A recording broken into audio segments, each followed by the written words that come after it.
Can you connect Instagram to Discord account?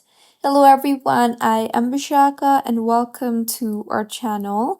In today's video, let us see if you can connect your Instagram to Discord. So go ahead and open the Discord application on your device and make sure you are signed in.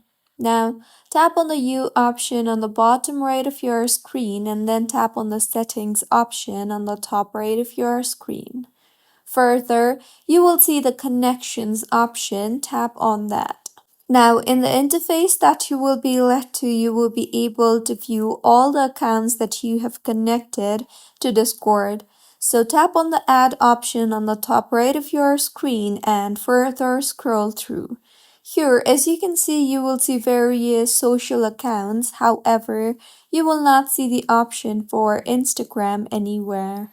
So, unfortunately, as of now, you cannot connect your Instagram to a Discord account. However, stay connected to us and we will update you as soon as Discord allows Instagram to connect to your account. So, if you find this tutorial helpful, please like the video and do comment if you have any queries. Also, do subscribe to our channel for more helpful tutorials like this. See you on the next one.